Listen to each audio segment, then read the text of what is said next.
بسرا کا عقل مند انسان۔ پہلا حصہ، حکیم بن سلیمان کی ابتدائی زندگی اور شہرت۔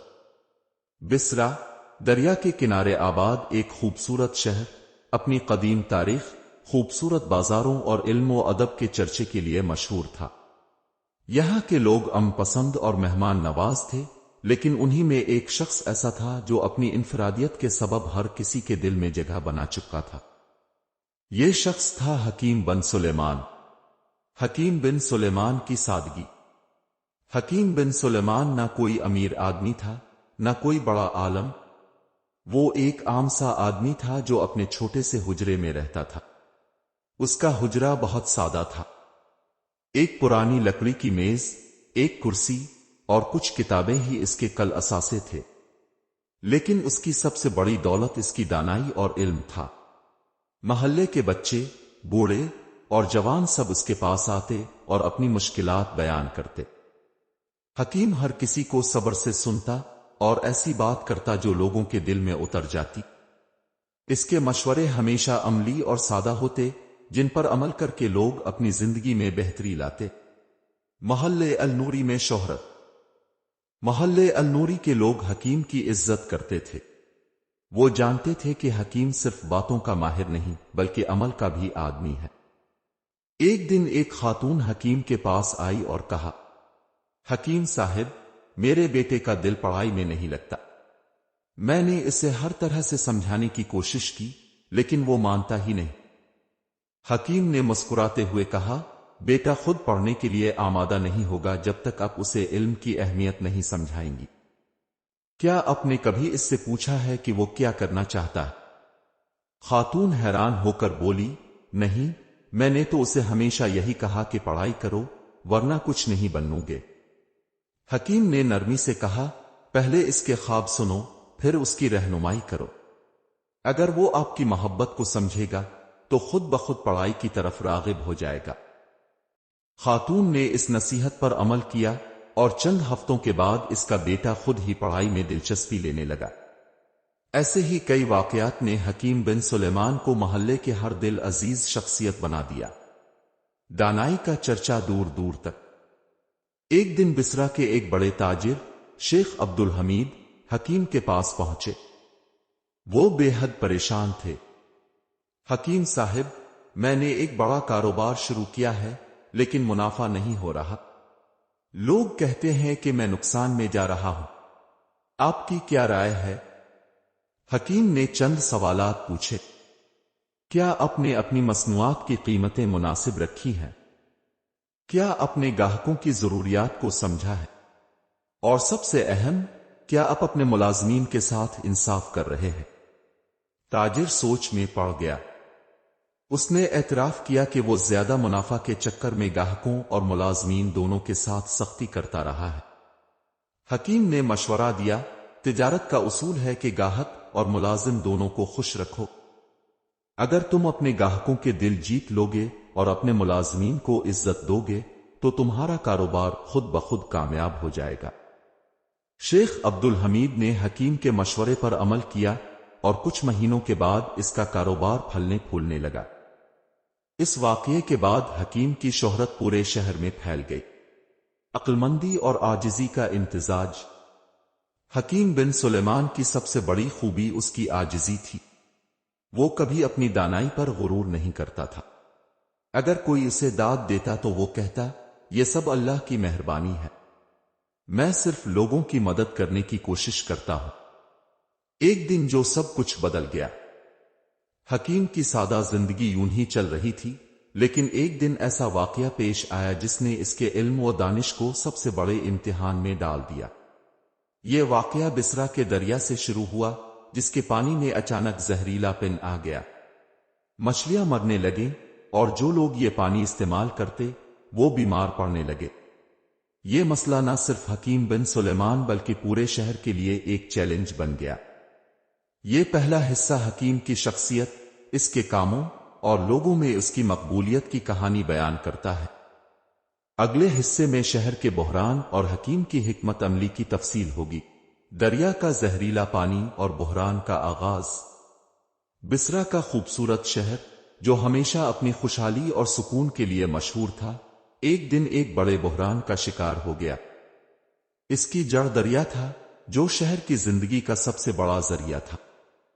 اس دریا کے پانی سے نہ صرف شہر کے لوگ اپنی ضروریات پوری کرتے تھے، بلکہ مچھلیوں، کھیتوں اور بازاروں کا بھی انحصار اسی پر تھا۔ دریا کا پانی زہریلا ہو جاتا ہے۔ ایک دن دریا کے کنارے رہنے والے لوگوں نے محسوس کیا کہ پانی کی رنگت بدل رہی ہے۔ وہ جو پانی ہمیشہ صاف اور میٹھا تھا، اب اس میں عجیب سی بدبو آنے لگی تھی۔ پانی کے اندر مچھلیاں مرنے لگے، اور جو لوگ یہ پانی استعمال کرتے وہ بیمار پڑنے لگے۔ چند دنوں میں یہ مسئلہ پورے شہر میں پھیل گیا۔ بازاروں میں مچھلیوں کی کمی ہو گئی اور کھیتوں کی فصلیں بھی خراب ہونے لگیں۔ لوگوں نے پانی ابال کر پینے کی کوشش کی، لیکن زہر کا اثر پھر بھی کم نہ ہوا۔ لوگوں کی بے بسی۔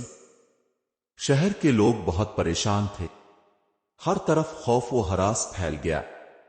بازار خالی ہو گئے اور لوگ گھروں میں بند ہو کر رہنے لگے۔ غریب مزدور جو اپنی روزی پانی پر انحصار کرتے تھے، بھوک کا شکار ہونے لگے۔ ایک دن شہر کے بڑے بازار کے بیچ ایک ہجوم جمع ہوا۔ لوگ ایک دوسرے سے سوال کر رہے تھے، یہ کیا ہو رہا ہے؟ کیا کوئی آفت ہم پر نازل ہوئی ہے؟ کیا شہر کے حاکم کو کچھ معلوم نہیں؟ وہ کیوں خاموش ہے؟ ہم کیا کریں؟ کہاں جائیں؟ اسی دوران ایک بزرگ آدمی نے کہا، ہم سب کو حکیم بن سلیمان کے پاس جانا چاہیے، وہی ہماری رہنمائی کر سکتا ہے۔ حکیم بن سلیمان کے پاس رجوع۔ اگلے دن لوگوں کا ایک بڑا گروہ حکیم بن سلیمان کے حجرے کے باہر جمع ہو گیا۔ ہر کوئی اپنی پریشانی بیان کر رہا تھا۔ حکیم صاحب، دریا کا پانی زہریلا ہو گیا ہے، ہماری مچھلیاں مر رہی ہیں اور ہمارے بچے بیمار پڑ رہے ہیں، آپ ہی ہماری رہنمائی کریں۔ حکیم بن سلیمان نے سب کو سکون سے بیٹھنے کو کہا اور خود غور و فکر میں ڈوب گیا۔ اس نے کہا، یہ مسئلہ جتنا بڑا دکھائی دیتا ہے، یہ اس سے بھی زیادہ گہرا ہے، لیکن گھبراہٹ سے کچھ حاصل نہیں ہوگا، ہمیں عقل اور صبر کے ساتھ کام لینا ہوگا۔ حکیم کی تحقیق کی شروعات۔ حکیم نے اپنے شاگردوں کو بلایا اور انہیں مختلف ہدایات دے۔ ایک، دریا کے کنارے ہر جگہ جا کر یہ دیکھو کہ پانی کہاں سے خراب ہو رہا ہے۔ دو، شہر کے مختلف حصوں سے پانی کے نمونے لے کر لاؤ تاکہ ہم معلوم کر سکیں کہ کون سا علاقہ سب سے زیادہ متاثر ہوا ہے۔ تین، لوگوں کو بتاؤ کہ وہ فی الحال دریا کا پانی نہ پیئیں اور نہ اس سے کھانا بنائیں۔ شاگردوں نے فوراً کام شروع کر دیا۔ حکیم نے خود بھی شہر کے حاکم سے ملاقات کا ارادہ کیا، کیونکہ وہ جانتا تھا کہ اس مسئلے کو حل کرنے کے لیے بڑے وسائل کی ضرورت ہوگی۔ شہر کے حاکم سے ملاقات۔ حکیم بن سلیمان شہر کے قلعے میں گیا جہاں حاکم بسرا رہتا تھا۔ یہ حاکم شیخ علی بن ظہیر ایک انصاف پسند لیکن نازک وقت میں جلدی گھبرا جانے والا شخص تھا۔ حکیم نے کہا، جناب، دریا کا مسئلہ پورے شہر کو برباد کر رہا ہے، ہمیں فوراً اس کی جڑ تک پہنچنا ہوگا۔ حاکم نے کہا، حکیم، مجھے نہیں معلوم کیا کرنا ہے، ہمارے پاس نہ وسائل ہیں اور نہ ہی ماہرین۔ حکیم نے سکون سے جواب دیا، ماہرین کی ضرورت نہیں، ہمیں صرف سمجھداری سے کام لینا ہوگا۔ میں نے تحقیق شروع کر دی ہے، لیکن آپ کو اپنی فوج اور مزدوروں کو میرے ساتھ بھیجنا ہوگا۔ حاکم نے تھوڑی ہچکچاہٹ کے بعد حکیم کی بات مان لی۔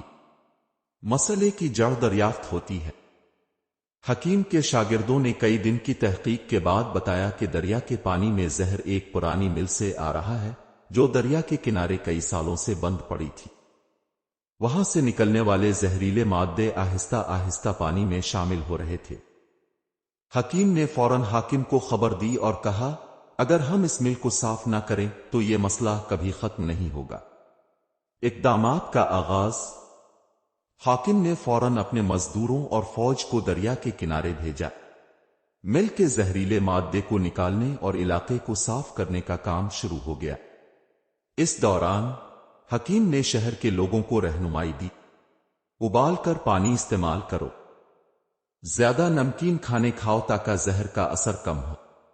اگر کسی کو بیماری کی علامات ہوں تو فوراً حکمت کے طریقے اپناؤ۔ بحران ختم ہونے کے قریب، کئی دن کی محنت کے بعد دریا کا پانی صاف ہونے لگا۔ لوگوں نے سکون کا سانس لیا، مچھلیاں واپس آنے لگیں اور کھیتوں کی پیداوار دوبارہ شروع ہو گئی۔ حکیم کی حکمت عملی نے نہ صرف مسئلہ حل کیا بلکہ لوگوں کے دلوں میں اس کی عزت مزید بڑھا دی۔ بحران کا خاتمہ اور حکمت کا سبق۔ بصرہ کے لوگوں پر چھائے خوف کے بادل اب چھٹنے لگے تھے۔ حکیم بن سلیمان اور اس کے شاگردوں کی محنت رنگ لا رہی تھی۔ دریا کے زہریلے پن کی جڑ، پرانی مل، کو صاف کیا جا رہا تھا اور شہر کے لوگ ایک بار پھر سکون کی طرف لوٹنے لگے تھے۔ لیکن یہ سفر آسان نہیں تھا۔ دریا کی صفائی اور لوگوں کی مدد۔ حکیم نے اپنی حکمت عملی کے تحت شہر کے لوگوں کو صبر اور عمل پر قائم رکھا۔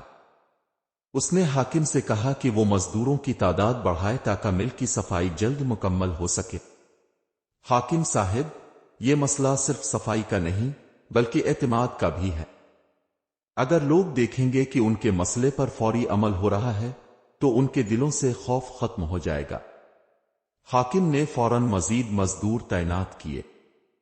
حکیم نے خود بھی روزانہ مل کے کام کا معائنہ کیا اور لوگوں کو امید دلائی۔ حکیم کی نصیحتیں۔ اس دوران حکیم نے شہر کے لوگوں کو روزمرہ زندگی میں احتیاطی تدابیر اپنانے کی نصیحت کی۔ 1. پانی ہمیشہ ابال کر استعمال کرے۔ 2. صفائی کا خاص خیال رکھیں تاکہ کوئی اور بیماری نہ پھیلے۔ 3. مل کے کام ختم ہونے تک دریا کے قریب جانے سے گریز کرے۔ شہر کے لوگ حکیم کی نصیحت پر عمل کر رہے تھے اور ان کے دلوں میں امید جاگ رہی تھی۔ مل کی صفائی مکمل ہوتی ہے۔ کئی دنوں کی محنت کے بعد مل سے نکلنے والے زہریلے مادے کو مکمل طور پر صاف کر دیا گیا۔ دریا کا پانی دھیرے دھیرے اپنی پرانی حالت میں واپس آنے لگا۔ مچھلیاں دوبارہ پانی میں دکھائی دینے لگیں اور کسانوں نے دریا کے پانی سے کھیتوں کو سیراب کرنا شروع کر دیا۔ شہر کا جشن۔ جب حاکم نے اعلان کیا کہ دریا کا پانی اب دوبارہ محفوظ ہے تو شہر کے لوگ خوشی سے جھوم اٹھے۔ بازاروں میں دوبارہ رونق لوٹ آئی اور گلیاں ایک بار پھر بچوں کی ہنسی اور خوشیوں سے گونجنے لگے۔ حاکم نے ایک جشن کا اہتمام کیا تاکہ اس بحران کے خاتمے کی خوشی منائی جا سکے۔ اس نے حکیم بن سلیمان کو خاص طور پر بلایا اور سب کے سامنے کہا، بصرہ کے لوگوں، آج اگر ہم اس بحران سے نکلے ہیں تو یہ سب حکیم بن سلیمان کی دانشمندی اور محنت کا نتیجہ ہے۔ ہم سب کو ان کا شکر گزار ہونا چاہیے۔ حکیم کی عاجزی۔ حکیم مسکرایا اور کہا، یہ سب اللہ کی مرضی اور ہم سب کی اجتماعی کوشش کا نتیجہ ہے۔ میں نے صرف اپنی ذمہ داری نبھائی۔ اصل شکر گزار وہ لوگ ہیں جنہوں نے صبر کیا اور ہمت نہیں ہاری۔ حاکم نے حکم دیا کہ مل کو دوبارہ استعمال میں نہ لایا جائے اور اس جگہ پر ایک حفاظتی دیوار تعمیر کی جائے تاکہ مستقبل میں کوئی مسئلہ نہ ہو۔ سبق اور اختتام۔ حکیم بن سلیمان کی اس کامیابی نے پورے شہر کے لوگوں کو ایک اہم سبق سکھایا۔ صبر، اتحاد اور عقل مندی سے بڑا مسئلہ حل کیا جا سکتا ہے۔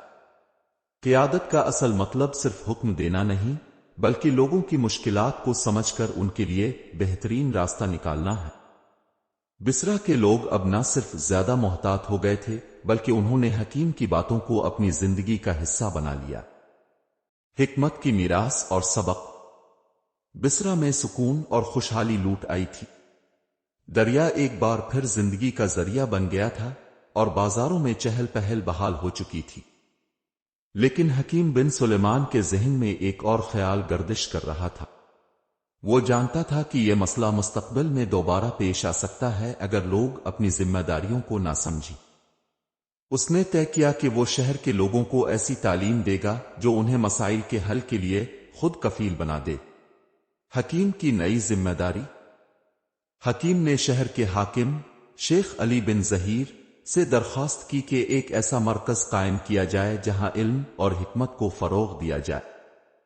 حاکم نے اس تجویز کو قبول کیا اور شہر کے مرکز میں ایک عمارت مختص کی گئی جسے دیر الحکمت کا نام دیا گیا۔ حکیم نے اعلان کیا، یہ جگہ صرف کتابوں کا ذخیرہ نہیں ہوگی بلکہ یہاں لوگ عملی مسائل کا حل سیکھیں گے۔ ہم آنے والی نسلوں کے لیے علم کا خزانہ چھوڑ کر جائیں گے تاکہ وہ اپنی زندگیوں کو بہتر بنا سکیں۔ دیر الحکمت کا قیام۔ دیر الحکمت میں حکمت، طب، زراعت اور دیگر فنون سکھانے کے لیے اساتذہ کو بلایا گیا۔ یہاں حکیم بن سلیمان خود بھی طلبہ کو مسائل کے عملی حل اور لوگوں کی خدمت کے طریقے سکھاتا تھا۔ ایک دن ایک نوجوان طالب علم نے حکیم سے پوچھا، استاد، اب ہمیں سکھاتے ہیں کہ مسائل کا حل نکالنا سب سے اہم ہے، لیکن کیا ہمیشہ حل نکالنا ممکن ہوتا ہے؟ حکیم مسکرایا اور کہا، حل ہمیشہ ممکن ہوتا ہے اگر ہم مسئلے کو سمجھنے کے لیے دل و دماغ کھول لیں۔ اصل مسئلہ یہ ہوتا ہے کہ ہم جلد بازی میں صحیح راستہ نہیں دیکھ پاتے۔ شہر کے لوگوں کا بدلتا رویہ۔ دیر الحکمت کی تعلیم کا اثر پورے شہر پر نظر آنے لگا۔ ایک کسانوں نے زراعت میں نئے طریقے اپنائے، وہ دریا کے پانی کو احتیاط سے استعمال کرنے لگے تاکہ فصلیں بہتر ہوں۔ دو تاجروں نے انصاف کو اپنایا، انہوں نے سمجھا کہ گاہکوں کے اعتماد کے بغیر تجارت نہیں چل سکتی۔ تین عام لوگوں نے صفائی اور صحت کا خیال رکھا، دریا کے کنارے کو صاف رکھنے کی ذمہ داری اب سب نے مل کر اٹھا لی تھی۔ ایک آخری بحران۔ ایک دن حکیم بن سلیمان کو خبر ملی کہ شہر کے باہر ایک چھوٹے گاؤں میں قحط کا سامنا ہے۔ وہ جانتا تھا کہ بسرا کے لوگ اب خود کفیل ہو چکے ہیں، اس لیے اس نے شہر کے حاکم اور لوگوں سے کہا، ہم نے خود پر قابو پانا سیکھا ہے، اب وقت ہے کہ ہم دوسروں کی مدد کریں۔ شہر کے لوگوں نے اناج، پانی اور دیگر ضروریات کو اکٹھا کیا اور گاؤں بھیجا۔ گاؤں والوں نے حکیم کا شکریہ ادا کیا اور یہ بات دور دور تک پھیل گئی کہ بسرا کے لوگ نہ صرف دانش مند ہیں بلکہ رحم دل بھی۔ حکیم بن سلیمان کا آخری پیغام۔ حکیم بن سلیمان نے اپنی زندگی کے آخری دن ایک چھوٹے مجمع سے خطاب کیا۔ زندگی کا اصل مقصد یہ ہے کہ ہم اپنے علم اور طاقت کو دوسروں کی بھلائی کے لیے استعمال کریں۔ دانائی صرف علم کا نام نہیں بلکہ اسے صحیح وقت پر استعمال کرنے کا فن ہے۔ اگر ہم اپنے دل و دماغ کو کھلا رکھیں اور دوسروں کے ساتھ مل کر چلیں تو دنیا کا کوئی مسئلہ ہمیں شکست نہیں دے سکتا۔ اختتام۔ چند سال بعد حکیم بن سلیمان اس دنیا سے رخصت ہو گیا، لیکن اس کی یادیں، اس کے اصول اور اس کی تعلیمات بسرا کے ہر فرد کے دل میں زندہ رہیں۔ دیر الحکمت آج بھی علم کا مرکز تھا اور لوگ اسے حکیم کا تحفہ کہتے تھے۔ یہ کہانی ہمیں یاد دلاتی ہے کہ علم، اتحاد اور رحم دلی ہی وہ بنیادیں ہیں جن پر خوشحال معاشرے تعمیر ہوتے ہیں۔ حکیم بن سلیمان کی میراث نے ثابت کیا کہ ایک انسان کی دانشمندی پوری قوم کی قسمت بدل سکتی ہے۔ شہر کے لوگوں کا بدلتا رویہ۔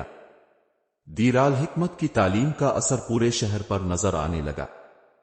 ایک کسانوں نے زراعت میں نئے طریقے اپنائے، وہ دریا کے پانی کو احتیاط سے استعمال کرنے لگے تاکہ فصلیں بہتر ہوں۔ دو تاجروں نے انصاف کو اپنایا، انہوں نے سمجھا کہ گاہکوں کے اعتماد کے بغیر تجارت نہیں چل سکتی۔ تین عام لوگوں نے صفائی اور صحت کا خیال رکھا، دریا کے کنارے کو صاف رکھنے کی ذمہ داری اب سب نے مل کر اٹھا لی تھی۔ ایک آخری بحران۔ ایک دن حکیم بن سلیمان کو خبر ملی کہ شہر کے باہر ایک چھوٹے گاؤں میں قحط کا سامنا ہے۔ وہ جانتا تھا کہ بسرا کے لوگ اب خود کفیل ہو چکے ہیں، اس لیے اس نے شہر کے حاکم اور لوگوں سے کہا، ہم نے خود پر قابو پانا سیکھا ہے، اب وقت ہے کہ ہم دوسروں کی مدد کریں۔ شہر کے لوگوں نے اناج، پانی اور دیگر ضروریات کو اکٹھا کیا اور گاؤں بھیجا۔ گاؤں والوں نے حکیم کا شکریہ ادا کیا اور یہ بات دور دور تک پھیل گئی کہ بسرا کے لوگ نہ صرف دانش مند ہیں بلکہ رحم دل بھی۔ حکیم بن سلیمان کا آخری پیغام۔ حکیم بن سلیمان نے اپنی زندگی کے آخری دن ایک چھوٹے مجمع سے خطاب کیا۔ زندگی کا اصل مقصد یہ ہے کہ ہم اپنے علم اور طاقت کو دوسروں کی بھلائی کے لیے استعمال کریں۔ دانائی صرف علم کا نام نہیں بلکہ اسے صحیح وقت پر استعمال کرنے کا فن ہے۔ اگر ہم اپنے دل و دماغ کو کھلا رکھیں اور دوسروں کے ساتھ مل کر چلیں تو دنیا کا کوئی مسئلہ ہمیں شکست نہیں دے سکتا۔ اختتام۔ چند سال بعد حکیم بن سلیمان اس دنیا سے رخصت ہو گیا، لیکن اس کی یادیں، اس کے اصول اور اس کی تعلیمات بصرہ کے ہر فرد کے دل میں زندہ رہیں۔ دیر الحکمت آج بھی علم کا مرکز تھا اور لوگ اسے حکیم کا تحفہ کہتے تھے۔ یہ کہانی ہمیں یاد دلاتی ہے کہ علم، اتحاد اور رحم دلی ہی وہ بنیادیں ہیں جن پر خوشحال معاشرے تعمیر ہوتے ہیں۔ حکیم بن سلیمان کی میراث نے ثابت کیا کہ ایک انسان کی دانشمندی پوری قوم کی قسمت بدل سکتی ہے۔